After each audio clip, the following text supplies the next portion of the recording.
Hallelujah, बोलो प्रभु यीशु मसीह की जय। है ना। तो आइए इस समय हम परमेश्वर के वचन को सुनने जा रहे हैं और हम निकालेंगे आज का वचन मरकुस 5, है ना।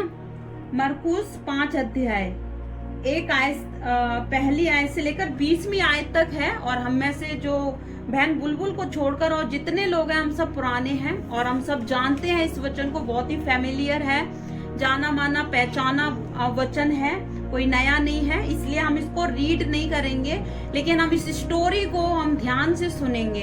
कितने लोग मेरे साथ हैं? हालेलुया। तो आइए इस समय हम परमेश्वर के वचन को सुनने जा रहे हैं और आज का मैसेज का टॉपिक है कि यीशु की शक्ति जो क्या करती है, जीवन बदल देती है ना। यीशु की शक्ति क्या करती है, जीवन बदल देती है। आज का मैसेज का विषय है यीशु की शक्ति जीवन को बदलती है। तो आइए हम इस समय परमेश्वर के वचन को सुनेंगे। जैसे कि यहाँ पर जो मरकुस 5 अध्याय उसका हेडलाइन है कि दुष्ट आत्मा ग्रस्त व्यक्ति को क्या किया, चंगा करना, है ना। तो यहाँ पर हम इसको पढ़ने नहीं जा रहे पूरे आयतों को, लेकिन हम यहाँ ध्यान से सुनेंगे क्योंकि हम सब पुराने, हम सब इस स्टोरी को अच्छे से जानते हैं। तो यहाँ पर हम विशेष करके देखते हैं कि जैसे आज का टॉपिक क्या है, यीशु की शक्ति जो क्या करती है, जीवन को बदल देती है ना। तो इस समय हम परमेश्वर के वचन को सुनते हैं कि लिखा हुआ है कि वो कोई भी बाइबल में नहीं देखेगा, इधर मेरी तरफ देखेंगे क्योंकि हम सब इस वचन को अच्छे से जानते हैं। जैसे कि हम अभी यहाँ पर देख रहे थे कि एक मनुष्य है ना, एक व्यक्ति है और उसके अंदर क्या है, दुष्ट आत्माएं हैं। दुष्ट आत्मा नहीं है, दुष्ट आत्मा का मतलब एक है ना। उसमें वहां पर क्या लिखा हुआ, दुष्ट आत्माएं। आत्माएं का मतलब है बहुत सारी उसके अंदर क्या है, दुष्ट आत्माएं हैं एक मनुष्य के अंदर। और जब उसके अंदर दुष्ट आत्माएं हैं तो हम यहाँ पर देखते हैं कि वो कहाँ पर है, घर में नहीं है ना, अपने परिवार में नहीं रह रहा, बल्कि उसकी जगह कहाँ पर है, उस मनुष्य की कब्र में है ना। कहाँ पर है, कब्र में है। वो कब्र कौन सी जगह होती है, जहां पर मरे हुए शरीर को दफनाया जाता है ना। उस व्यक्ति की दशा जिसके अंदर दुष्ट आत्माएं हैं, जिसके जीवन में पाप है, जिसके जीवन में बीमारियां हैं, वो व्यक्ति जो दुष्ट आत्माओं के जाल से जकड़ा हुआ है, उस व्यक्ति की जगह कहां पर है, कब्र में, है ना, जहां कब्र है। अब आप सोचिए, जो व्यक्ति नॉर्मल है, जिसके अंदर दुष्ट आत्मा नहीं है, जो बिल्कुल नॉर्मल में ठीक ठाक है अपनी बॉडी में, क्या वो व्यक्ति शमशान घाट पर रहेगा जाकर? नहीं रहेगा। लेकिन आप इस व्यक्ति के जीवन को देखिए, इस व्यक्ति को देखिए जिसका जीवन पाप में है, जो दुष्ट आत्माओं से ग्रसित है, लेकिन ये व्यक्ति कहाँ पर रह रहा है, इसके रहने का स्थान कहाँ है, शमशान घाट पर, है ना। अगर हम कहीं सुन भी लें या हम कहीं रोड पे भी जाते हैं तो हमें पता चलता है ये शमशान घाट है ना।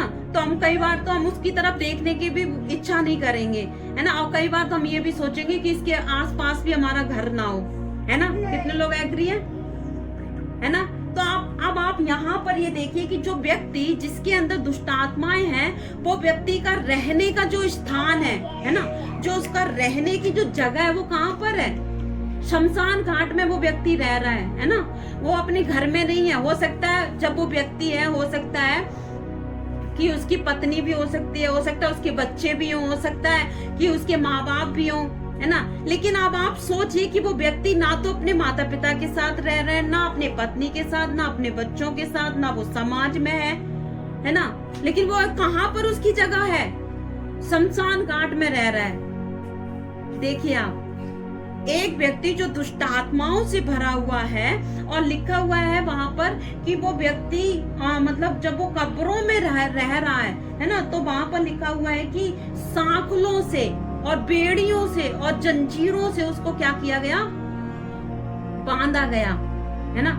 लेकिन क्या लिखा हुआ है कि बेड़ियों सांकलों से जब वो बांधा गया तो सांकलों को वो क्या कर देता है, तोड़ दिया, है ना। सांखलें, अब आप सोचिए छोटी सी चीज नहीं है, कोई रस्सी नहीं है, कोई धागा नहीं है, उसको किस चीज से बांधा गया? सांकलों से बांधा गया, उसको जंजीरों से, बेड़ियों से, मतलब उसको बांधा गया है। और वहां पर लिखा हुआ, और बेड़ियों के वो क्या कर देता था? टुकड़े टुकड़े कर दिए। अब आप सोचिए कि उसके अंदर कैसी ताकत वाली दुष्ट आत्माएं हैं, है ना, जो उसको मतलब वो बांध कर रखने के बावजूद भी वो उन सारी चीजों को क्या कर देता था?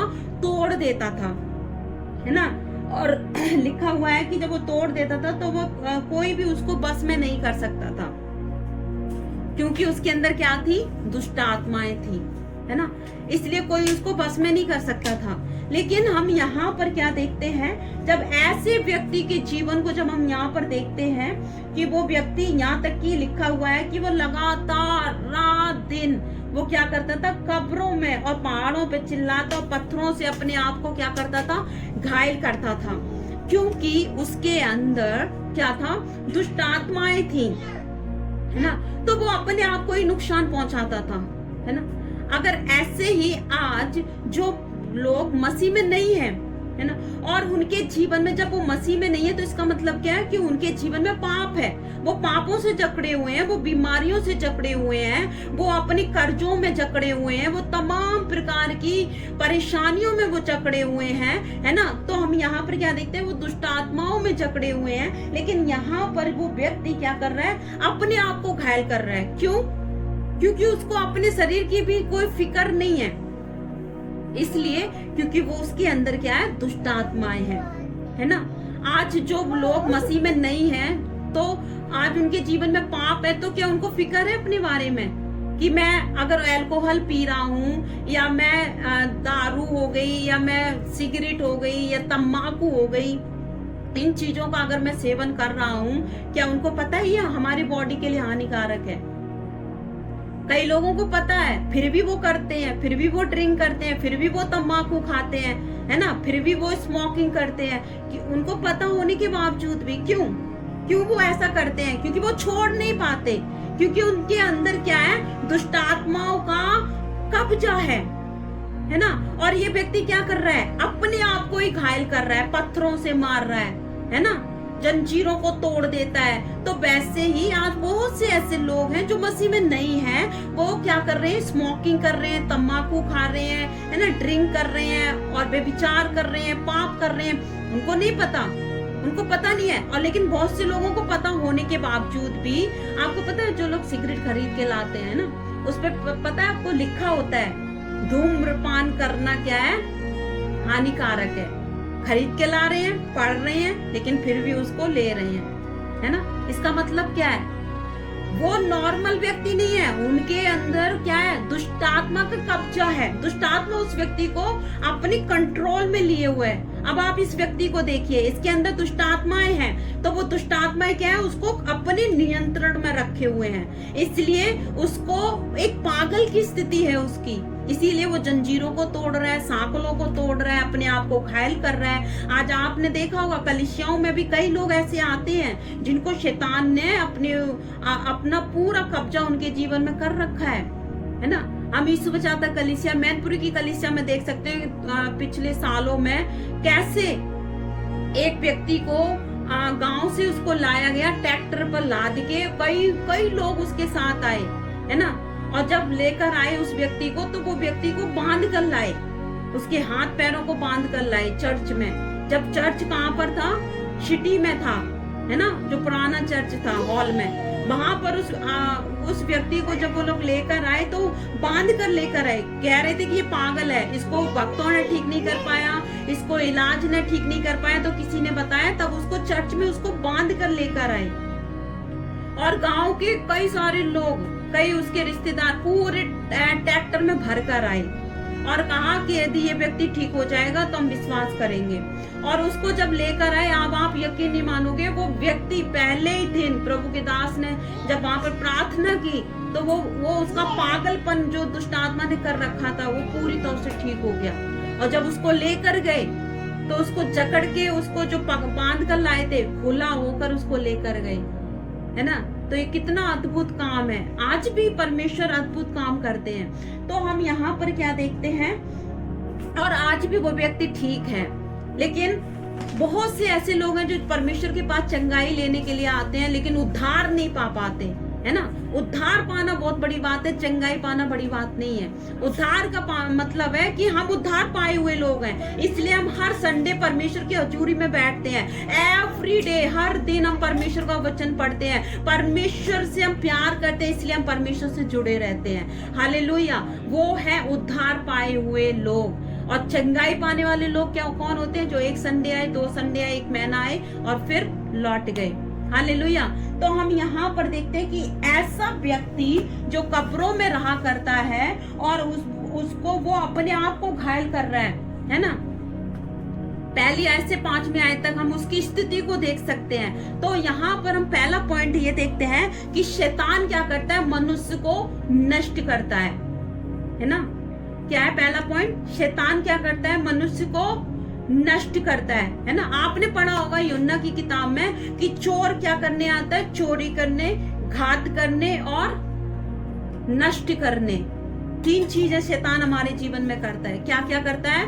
पहले चोरी करता है। किस चीज की चोरी करता है? अब आप सोच रहे होंगे कि सिस्टर ऐसी क्या वो चोरी करता है? हड्डी मांस है नहीं, वो हमारे सामने यूं आता नहीं है ना। आत्मा में वो काम करता है, मनुष्यों के जीवन में होकर काम करेगा, है ना। तो लिखा हुआ है कि चोर क्या करने आता है? चोरी करने, घात करने और नाश करने, है ना। शैतान का काम यही है। चोरी करने का मतलब है वो हमारे प्रार्थना के समय को चुराता है, वो हमारे प्रार्थना और वचन के समय को क्या करता है? चुराता है। हमारी संगति करने के समय को वो चुराता है। हालेलुया। तो हम यहाँ पर क्या देखते हैं? और फिर क्या करता है? वो घात का मतलब है घात करने को बैठा रहता है कि कब हम इन पर अपना हमला करें। हालेलुया। हम देखते हैं कि आज इन दिनों में जो अंत का समय चल रहा है, शैतान बहुत तेजी से अपना काम कर रहा है। आज शैतान लोगों के जीवन में ऐसा काम कर रहा है संसार में कि लोगों की हत्या कर रहे हैं, है ना। हत्या करके यूं ही क्या करते हैं? उनको कोई डर नहीं है, किसी का उनको भय है ही नहीं, है ना। तो ये बहुत जरूरी है, बहुत हमें समझना है कि अंत के समय में पाप बढ़ेगा, है ना। अंत के समय में लोगों का प्रेम ठंडा हो जाएगा, परमेश्वर का वचन कहता है। लेकिन वचन में क्या लिखा है कि न्याय के दिन हत्यारों का, है ना, झूठों का भाग, अविश्वासियों का भाग कहाँ पर मिलेगा? आग और गंधरस की झील में। हालेलुया। इसलिए हम क्या देखते हैं कि शैतान बहुत तेजी से संसार में काम कर रहा है। अभी हाल ही में हम देखते हैं हमारी डाबड़ी मोड़ पर किसी ने एक डेड बॉडी को एक बोरी में बांध के और गाड़ी के नीचे की साइड में रख रखी। कल की न्यूज है, कल पुलिस वाले आए और उसको देखा, कैमरे चेक करे और उसमें एक लेडीज की डेड बॉडी पाई गई, है ना। तो क्या है ये? आज लोगों के अंदर डर नहीं है। आज इंसान इंसानों को क्या कर रहा है? घात कर रहा है ना, उनकी हत्या कर रहा है। आज इंसान के अंदर इंसानों को मर्डर करने में, हत्या करने में कोई डर नहीं है। क्यों? क्या है उनके अंदर? दुष्ट आत्माएं हैं उनके अंदर। आप इस व्यक्ति को देखिए, ये अपने आप को घायल कर रहा है, अपने आप को पत्थरों से मार रहा है ना। और जिसके अंदर दुष्ट आत्माएं होती हैं, जिसके जीवन में प्रभु नहीं है, जिसके जीवन में लाइट नहीं है, उजाला नहीं है, जिसके जीवन में अंधेरा है, अब आप याद रखना, शैतान अंधेरे में ये सारा काम अपना करता है ना। अब किसी ने ये काम किया होगा तो क्या दिन में करा होगा? उजाले में करा होगा? नहीं, अंधेरे में करा है, रात्रि के समय करा होगा। और आपको ये याद रखना है कि रात में शैतानी शक्तियां क्या होती हैं? 12 से 3 बजे तक बहुत क्या है, वो थोड़ी ताकतवर हो जाती हैं, क्योंकि उनको और ताकत मिलती है। क्योंकि लोग क्या करते हैं? उसी बीच में बहुत गंदे गंदे काम करते हैं, दूसरों की हत्या करते हैं, है ना। जादू टोने भी उसी टाइम होते हैं, है ना। उस टाइम हम क्या करते हैं? मसीह बहन भाई सोते हैं खर्राटे मारकर। क्या हमने कभी सोचा कि हम उस टाइम बैठकर थोड़ी देर हम क्या करें? प्रार्थना करें। हालेलुया। इसीलिए जो नाइट प्रेयर होती है ना, मैंने की, बहुत पावरफुल होती है। हालेलुया। बोलो प्रभु यीशु मसीह की जय। तो हम यहाँ पर क्या देखते हैं कि वो व्यक्ति अपने को घायल कर रहा है ना। और जिसके अंदर दुष्ट आत्माएं होती हैं वो लोग भी अपने को भी घायल करते हैं और दूसरों की भी क्या करते हैं, वो हत्या करते हैं, क्योंकि उनके जीवन में क्या है, अंधेरा है। और अंधेरे में सब काम होता है, क्योंकि अंधेरे में कुछ भी दिखता नहीं है। हालेलुया। तो हम यहाँ पर क्या देखते हैं, पहला पॉइंट कि शैतान क्या करता है, मनुष्यों को नष्ट करता है। हालेलुया। तो यहाँ पर हम देखते हैं कि जैसे ही 6वीं आयत में हम देखते हैं कि जैसे ही उस व्यक्ति का जैसे वो व्यक्ति यीशु को, है ना, किसको, यीशु मसीह को, जैसे ही वो व्यक्ति दूर से देखकर क्या करता है, जैसे ही वो व्यक्ति देखकर दौड़ा, है ना, उसे क्या किया, तुरंत ही प्रणाम किया। हालेलुया। तो हम यहाँ पर क्या देखते हैं 6वीं आयत में, और ऊंचे शब्द से चिल्लाकर कहा, हे यीशु परम प्रधान परमेश्वर के पुत्र, मुझे तुझसे क्या काम। कौन कह रहा है यहाँ पर, क्या वो व्यक्ति कह रही है या फिर दुष्ट आत्माएं? दुष्ट आत्माएं, है ना। बाइबल में लिखा है, याकूब की पत्री में जब हम पढ़ते हैं तो वहां पर लिखा है कि यीशु मसीह के नाम से दुष्ट आत्माएं भी थरथराती और कांपती हैं। लेकिन आज हम मनुष्यों के अंदर थरथराना कहाँ है, कहाँ गया वो डर, कहाँ गया वो कांपना? आज डर नहीं है। हालेलुया।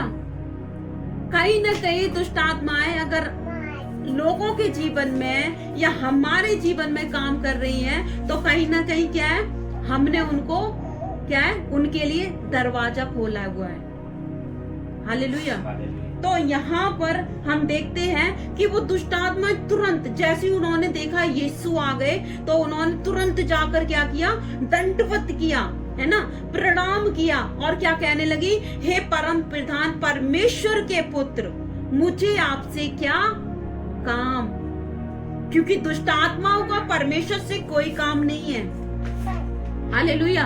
यीशु मसीह के अलावा आप चाहे कहीं पहाड़ों पर चले जाना, चाहे बड़ी से बड़ी मूर्तियों के पास चले जाना, उनका दुष्ट आत्माओं का उनसे क्या है, कनेक्शन है। लेकिन यीशु मसीह के साथ दुष्ट आत्माओं का कोई संबंध नहीं है। हालेलुया। तो हम यहाँ पर वैसे तुरंत दुष्ट आत्माएं क्या कहने लगी, हे प्रभु मुझे आपसे कोई काम नहीं है ना। तुरंत दंडवत किया, तुरंत प्रणाम किया। आज हमारे अंदर वो वर्शिप कहाँ है, कहाँ हमारे अंदर वो प्रणाम, वो दीनता कहाँ चली गई। हालेलुया। देखिए आप उस व्यक्ति को, उसके अंदर, जिसके अंदर दुष्ट आत्मा है, और वो इस तरीके से वो दुष्ट आत्माएं कहने लगी, मैं तुझे परमेश्वर की शपथ देता हूँ कि मुझे पीड़ा ना दे। दुष्ट आत्माएं जान गई कि यीशु मसीह के नाम से मुझे क्या मिलती है, पीड़ा मिलती है, मुझे दुख मिलता है, क्योंकि यीशु में पावर है। यीशु एक उजाला है, एक लाइट है, और दुष्ट आत्मा किसका प्रतीक है, अंधेरे का। हालेलुया। इसलिए दुष्ट आत्माओं को पता है कि हम अंधेरे के राजा हैं, है ना, और ये उजाले का राजा यीशु मसीह हमारे सामने है। तो वो कहने लगी, हमें आपसे कोई काम नहीं है। और यहाँ तक कि वो दुष्ट आत्माएं कहने लगी कि मुझे क्या ना दे, पीड़ा ना दे, क्योंकि दुष्ट आत्माएं जान गई थी कि यीशु इस व्यक्ति के जीवन में सामने आ गए, तो अब हमारा इस व्यक्ति के जीवन से क्या है, अब हमारा निकास है, अब हमारा छुटकारा है, अब हम यहाँ से चले जाएंगे। हालेलुया। क्योंकि दुष्ट आत्माओं को आपको पता है सबसे ज्यादा अच्छा कहाँ लगता है, कहाँ पर अच्छा लगता है, मनुष्यों के जीवन में। दुष्ट आत्माओं को ना तो जानवरों के शरीर में अच्छा लगता है, ना ही उनको किसी और चीजों में, बल्कि उनको कहाँ अच्छा लगता है, मनुष्यों के जीवन में। उसको, उन दुष्ट आत्माओं को बहुत मजा आ रहा था उस व्यक्ति के जीवन में, है ना। और जैसे ही यीशु मसीह सामने आए तो वो क्या कहने लगी, मुझे पीड़ा ना दे। क्या यीशु मसीह ने कुछ किया उनके सामने? नहीं, आके खड़े हुए और उसने इतनी सारी बातें बोल दी कि मुझे पीड़ा ना दे, मुझे ना निकाल, मुझे दुख ना दे, है ना।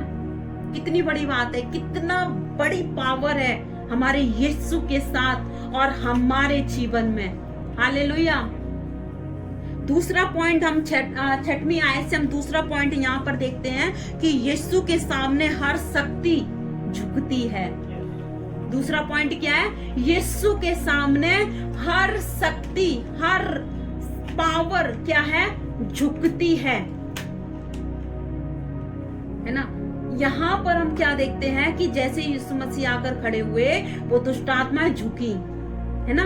तो दूसरा पॉइंट यही है कि यीशु के सामने हर शक्ति क्या है? झुकती है। हालेलुया।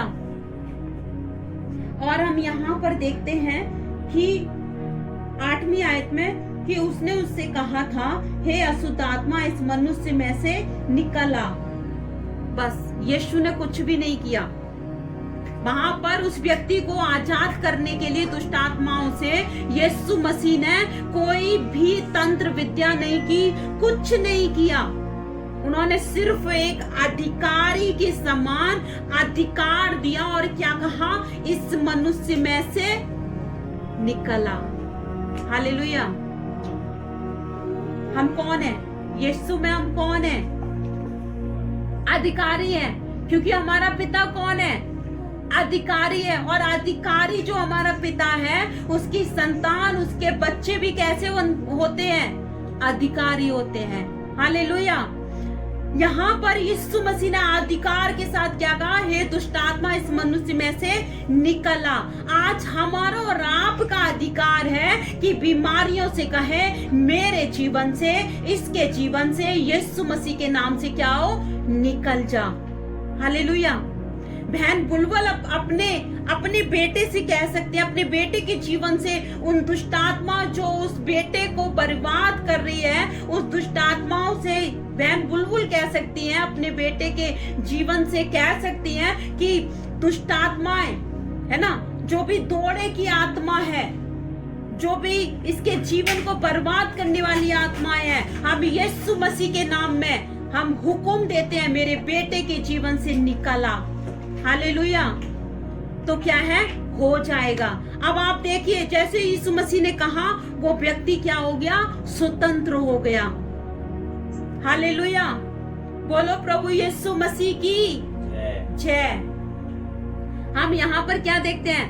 वो व्यक्ति क्या हो गया? आजाद हो गया। तीसरा पॉइंट हम यहाँ पर देखते हैं कि यीशु मसीह पूर्ण रूप से क्या है? स्वतंत्रता देते हैं, आजादी देते हैं। यीशु मसीह क्या देते हैं?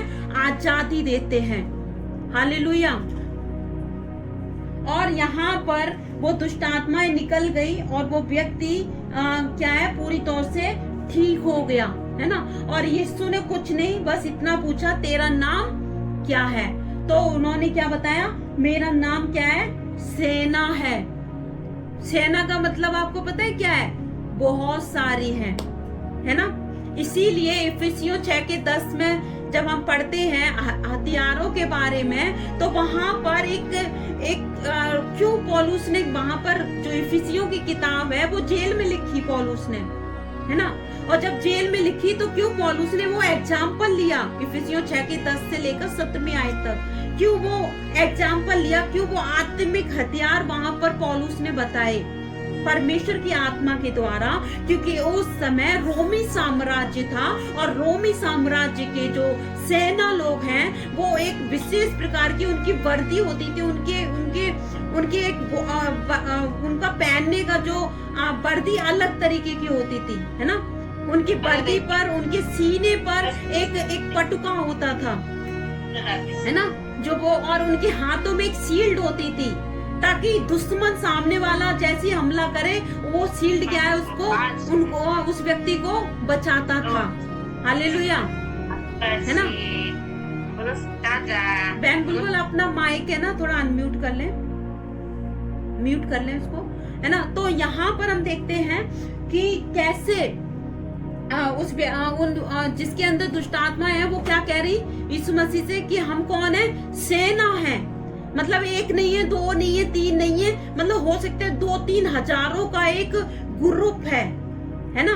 और इन सेनाओं से लड़ने के लिए हमें भी सेना होना चाहिए, है ना, एक आत्मिक सेना। इसीलिए पौलुस ने इफिसियों में क्या कहा, तुम आत्मिक हथियारों को क्या करो, बांध लो। और आत्मिक हथियार क्या है, उद्धार का टोप, है ना। आत्मा की जो तलवार है वो क्या है, परमेश्वर का वचन, है ना। इनको क्या करना है, हमें बांध लेना है। और जब हम इनको लेकर जब हम चलेंगे तो हम क्या है, शैतानी शक्तियां जो सेना है जो गिराई हुई है, उनसे हम क्या करेंगे, अधिकारी के समान हम उनसे लड़ेंगे। हालेलुया। तो हम यहाँ पर क्या देखते हैं कि उन्होंने क्या कहा, हम क्या है, सेना है ना। और उनको यीशु मसीह ने क्या करा, उनको निकाल कर और उनको क्या किया, उन सुअरों के एक झुंड था वहां पर चल रहा था, है ना, सुअर का एक झुंड, वहां पर वो दुष्टात्माएं निकल कर कहाँ गई, सुअरों के पेट में जाकर सुअरों के अंदर बैठ गई। हालेलुया। इसका मतलब क्या है, दुष्टात्माओं की जगह अच्छी जगह नहीं है ना, गंदगी की जगह है। सुअर एक किस चीज का जानवर, किस चीज का प्रतीक है सुअर?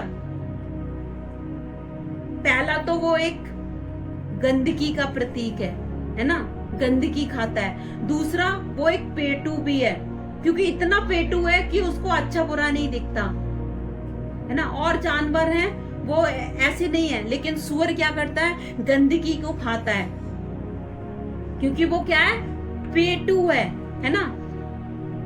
आपको पता होगा पिछले हफ्तों में जब हम प्रचार सुन रहे थे, एक विश्वासी का जीवन कैसा होना चाहिए, है ना, तो उसमें सुअर का जिक्र है ना।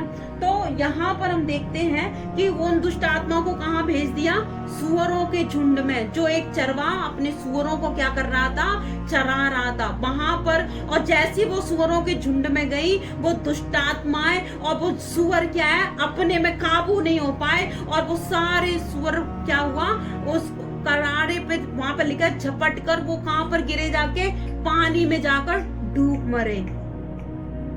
हालेलुया। बोलो प्रभु यीशु मसीह की जय। हम यहाँ पर क्या देखते हैं कि परमेश्वर ने उस व्यक्ति के जीवन को बदला, है ना।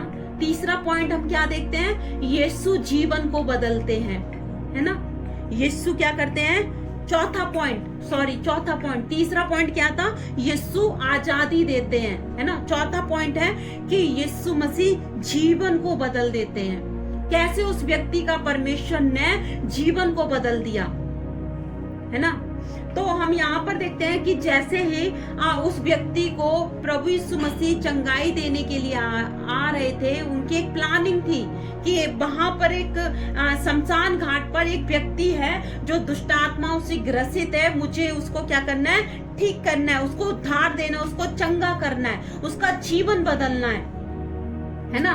तो आपको पता है उससे पहले क्या हुआ, किसी को पता है? जब यीशु मसीह उस व्यक्ति को चंगाई देने के लिए गिरासेनियों के देश में जब आए, तो उससे पहले यीशु मसीह के साथ क्या घटना घटी, पता है किसी को? कितनों को पता है कि यीशु मसीह ने आंधी और तूफान को शांत किया, है ना। हाँ, यही घटना घटी। अगर आप इसी के पीछे देखोगे ना, चौथी अध्याय का पीछे, है ना, 35 से 40 41 तक, तो वहां पर क्या है कि उस व्यक्ति को चंगाई देने से पहले यीशु के जीवन में यीशु के साथ एक ऐसी घटना घटी कि वो जब समुद्र में, जब नाव में थे, उनके चेले उनके साथ थे, तो वहां पर क्या हुआ, आंधी और तूफान आया। मतलब एक प्रकार की मुसीबत आई, है ना, क्योंकि दुष्ट आत्मा जो उस व्यक्ति के अंदर थी, जो गिरासेनियों में जो व्यक्ति था जिसके अंदर दुष्ट आत्माएं थी, हो सकता है वही दुष्ट आत्माओं ने यीशु को आने की एक रुकावट डाली होगी, है ना, एक रुकावट डाली। और यीशु जो जिस नाव में थे, वहां पर क्या आई, आंधी और तूफान आया, क्योंकि वो एक समुद्र में थे, एक नाव पर थे।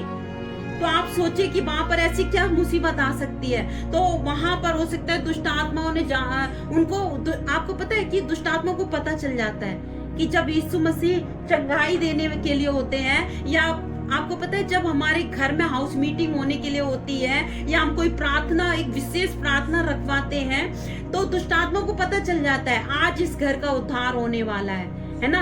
अगर आप पहली बार प्रार्थना करवा रहे हो या आप कोई नए विश्वासी हो या आप, तो आपको पता है, दुष्ट आत्मा को पता चल जाता है इस घर में प्रभु के दास आ रहे, प्रभु आ रहे हैं, है ना। तो वो क्या करता है, पहले से ही परिवार में लड़ाइयां करवाता है, पहले से ही वो क्या मुसीबतें, ऐसी ऐसी मुसीबतें लाएगा कि हम क्या करें कि हम प्रार्थना ना करवा पाए, है ना। अब आप देखिए, इस व्यक्ति को उद्धार मिलने जा रहा है, आजादी मिलने जा रही है दुष्ट आत्माओं से। तो उन दुष्ट आत्माओं ने यीशु को उसके पास आने के लिए ऐसी रुकावट डाली कि वहां पर क्या आया, आंधी और तूफान। हालेलुया। मेरे प्रियो, हो सकता है हमारे जीवन में जब प्रभु कुछ बड़ा करने चाहते हैं, जब प्रभु बड़ी आशीष देने जाते हैं, तो हमारे जीवन में दुष्ट आत्माएं क्या करती हैं, वो आंधी और तूफान जैसी समस्याओं को लेकर आती है ना। फिर हमारे मन में एक सवाल आता है, हम तो हर संडे संगति कर रहे हैं, हम तो प्रार्थना कर रहे हैं, इतनी दुआ कर रहे हैं, फिर भी हमारे जीवन में आंधी तूफान जैसी समस्याएं हैं, प्रॉब्लम है, क्यों है? आपको पता है, क्योंकि यीशु हमारे जीवन में कुछ अद्भुत करने जा रहे हैं, हमारे परिवार में, हमारे बच्चों के जीवन में, हमारे घर में। तो आपको पता है, वो दुष्ट आत्माएं जान लेती हैं कि आज इस घर का उद्धार होने जा रहा है, आज इस व्यक्ति का जीवन बदलने जा रहा है, क्योंकि इस व्यक्ति का जो शमशान घाट में रह रहा है, उस व्यक्ति का जीवन बदलने जा रहा था। ये इसलिए दुष्ट आत्माओं ने वहां पर क्या किया, यीशु के जीवन में रुकावट डाली। आज प्रभु के दासों के जीवन में, मेरे जीवन में, हमारे जीवन में रुकावटें डालता है शैतान, ताकि हम आपके परिवार में ना जा पाए या हम परमेश्वर का काम आपके जीवन में अद्भुत ना हो पाए। हालेलुया। आप देखिए कि इस व्यक्ति के जीवन में एक अद्भुत कार्य होने जा रहा था, है ना। तो वहां पर क्या है, एक रुकावट आई यीशु मसीह के जीवन में, क्योंकि उनकी नाव जो थी समुद्र में, वो उस व्यक्ति की तरफ आ रही थी, है ना। अगर हम इसी का अगर हम पढ़ते हैं 4 अध्याय का 36 आयत 35 और 36, कोई पढ़े इसको।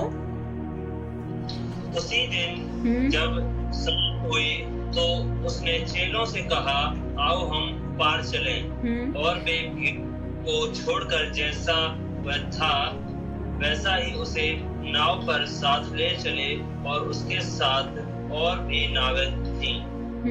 37 तब बड़ी आंधी आई और लहरें नाव पर जहां तक लगी कि वह पानी से भर जाती थी, पर वह आप पिछले भाग में गद्दी पर सो रहा था। तब उन्होंने उससे जगाकर उससे कहा, हे गुरु, क्या तुझे चिंता नहीं कि हम नष्ट हुए जाते हैं? तब उसने उठकर आंधी को डांटा और पानी से कहा, शांत रह, थम जा। और आंधी थम गई और बड़ा चैन हो गया। हालेलुया। बस प्रभु आशीष दे इस वचन के द्वारा। हम यहाँ पर क्या देखते हैं कि 36 आयत में, और वे भीड़ को छोड़कर जैसा वह था वैसा ही उसे नाव के साथ ले चले। हम यहाँ पर क्या देखते हैं, यीशु मसीह को, कि यहाँ पर लिखा हुआ है कि वो भीड़ को छोड़कर, बहुत बड़ी बात है ना। आज हम क्या देखते हैं, आज हम संगति में क्या देखते हैं, भीड़ को देखते हैं, है ना। आज वहां पर इतनी भीड़ है, आज दिल्ली में इतनी भीड़ है, आज पंजाब में इतनी भीड़ है, आज उस जगह पर इतनी भीड़ है। लेकिन आप यहाँ पर देखिए, परमेश्वर के वचन में देखिए कि यीशु मसीह ने क्या छोड़ी, भीड़ को छोड़कर, है ना। और क्या लिखा हुआ है, भीड़ को छोड़कर वो उस नाव पर बैठकर चल दिए अपने चेलों को लेकर, है ना। क्योंकि यीशु मसीह के अंदर उनको पता था, क्योंकि हमारा परमेश्वर हमारे मन को जानने वाला हमारा परमेश्वर है, हमारे परमेश्वर हमारे भविष्य को जानने वाला हमारा परमेश्वर है। और यीशु मसीह ने जिनके पीछे भीड़ थी, अब आप सोचिए कि हम अगर देखें प्रभु के दासों को, तो कौन ऐसा होगा कि जो भीड़ को छोड़कर एक व्यक्ति के लिए जाएगा। हालेलुया।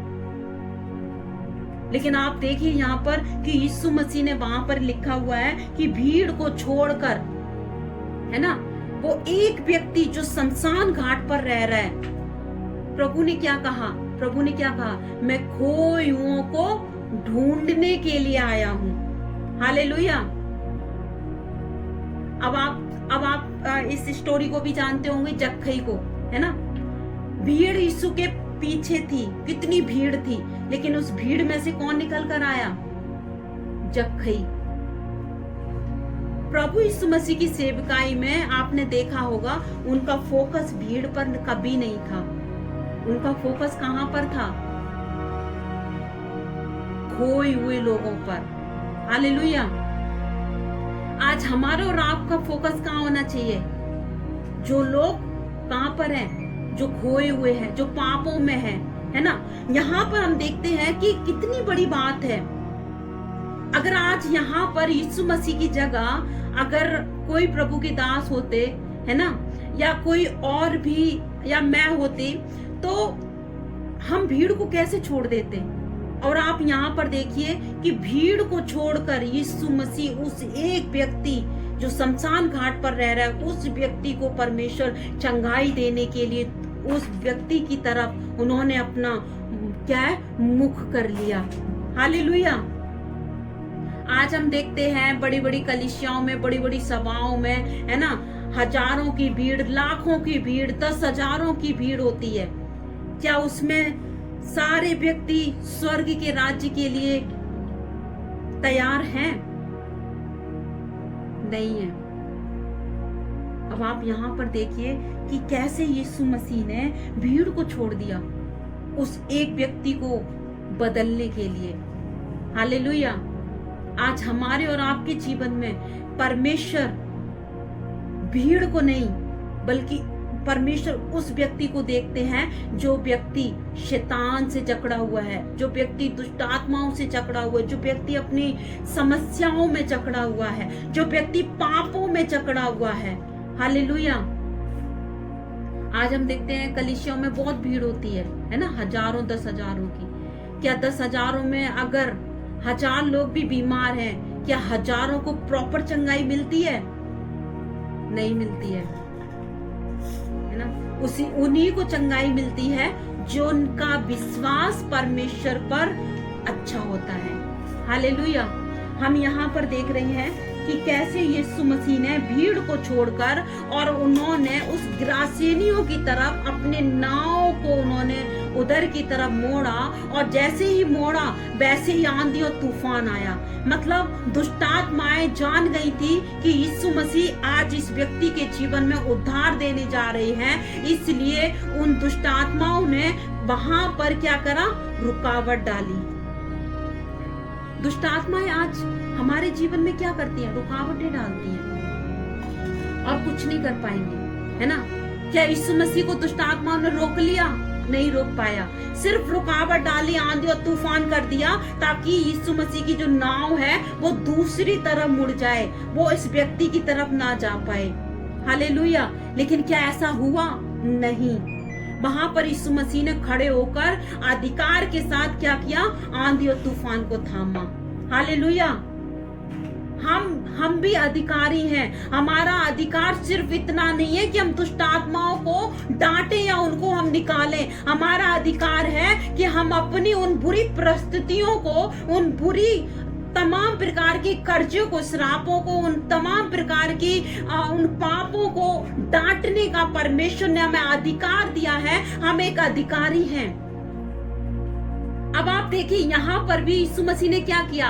खड़े होकर एक हियाव के साथ उन्होंने क्या कहा कि हे आंधी और पानी को उन्होंने क्या, ये अधिकार है कि हम अपनी परिस्थितियों से कहें, चाहे वो बेरोजगारी हो, चाहे वो आर्थिक तंगी हो, चाहे वो बीमारियां हो, चाहे वो दुष्ट आत्माओं का प्रकोप हो। आज हमारा अधिकार है कि हम भी खड़े हों। ये खड़े होने का समय है कि हम आत्मा में खड़े हों और कहें, हे आंधी, हे तूफान, जो हमारे और आपके जीवन में जो बेरोजगारी का, जो आर्थिक तंगी का, जो बीमारी का, जो दुष्ट आत्माओं का, जो पापों का आज जो प्रकोप है, यीशु मसीह के नाम में थम जा। हालेलुया। तो ऐसा हो जाएगा। बोलो प्रभु यीशु मसीह की जय। फिर आगे चलकर यीशु मसीह ने क्या किया, उस व्यक्ति को जो कब्र में रहता था, जिसके अंदर दुष्ट आत्माएं थी, यीशु मसीह ने क्या किया, उस व्यक्ति को चंगाई दी। यीशु के सामने कोई भी जंजीर, कोई भी ताकत यीशु के सामने खड़ी नहीं हो सकती, क्योंकि यीशु मसीह एक लाइट है, एक उजाला है, और उनके सामने अंधेरा टिक नहीं सकता। हालेलुया। हम कैसे यहाँ पर देखते हैं, हम 5वें पॉइंट को यहाँ देखते हैं कि कैसे यीशु मसीह ने उस व्यक्ति को चंगाई दी और क्या कहा, तुम जाकर लोगों को अपने परिवार में, समाज में, है ना, अपने लोगों को जाकर क्या कहो, गवाही दो, है ना। 5वां पॉइंट क्या है कि गवाही देना हमारा कर्तव्य है, हमारी ड्यूटी है। हमारा कर्तव्य क्या है, हम अपने जीवन में, है ना, सारे कर्तव्यों को निभाते हैं, लेकिन हमारा मसीह में एक कर्तव्य है कि हम क्या करें, गवाही दें, लोगों को बताएं, क्योंकि प्रभु ने क्या कहा, जब पवित्र आत्मा तुम पर आएगा तुम सामर्थ पाओगे और तुम यहूदिया और सामरिया और यरूशलेम और पृथ्वी के छोर तक तुम मेरे क्या बनोगे, गवाह बनोगे। हालेलुया। परमेश्वर ने कहीं नहीं कहा, प्रभु यीशु मसीह ने पूरे बाइबल में, अपने धर्म शास्त्र में कहीं पर भी ये नहीं कहा कि जब पवित्र आत्मा तुम पर आएगा तब तुम ईसाई बन जाओगे। क्या कहा, तब तुम्हारा धर्म बदल जाएगा? नहीं। क्या कहा, तुम मेरे गवाह बनोगे। हालेलुया। आज हम प्रभु के कौन है, गवाह है, गवाही देना। हमने जाना है कि यीशु मसीह जीवित है। हम में से आज जितने लोग परमेश्वर के वचन को सुन रहे हैं, हम जानते हैं कि यीशु मसीहा जीवित है, क्योंकि यीशु कब्र में नहीं रहा। कब्र में हमारा प्रभु यीशु मसीह गए, लेकिन कब्र भी यीशु मसीह को रख नहीं पाए, क्योंकि वो उजाला है, वो लाइट है, वो जीवन देता है। हालेलुया। और हम यहाँ पर क्या देखते हैं कि यीशु मसीह ने उस व्यक्ति को जो कब्रों में रहा करता था, उसको वहां से निकाला। हालेलुया। और क्या कहा, तुम जाकर क्या करो, गवाही दो। गवाही देना हमारा क्या है, कर्तव्य है। हालेलुया। तो हम यहाँ पर क्या देखते हैं, जैसे एक रोगी जब ठीक हो जाता है ना, कोई भी व्यक्ति, तो वो डॉक्टर के पास जाकर जब उसका ट्रीटमेंट चलता है और वो ठीक हो जाता है, तो वो क्या करता है, उन डॉक्टरों की बड़ाई करता है ना, उसकी क्लिनिक की बड़ाई करता है कि वो डॉक्टर बढ़िया है, वो वहां का डॉक्टर अच्छा है ना। तो जैसे ही परमेश्वर जब हमारे जीवन से पाप को दूर करते, बीमारियों को दूर करते, दुष्ट आत्माओं से हमें छुटकारा देते हैं, यीशु मसीह जब हमारा उद्धार करते हैं, तो हमारा कर्तव्य है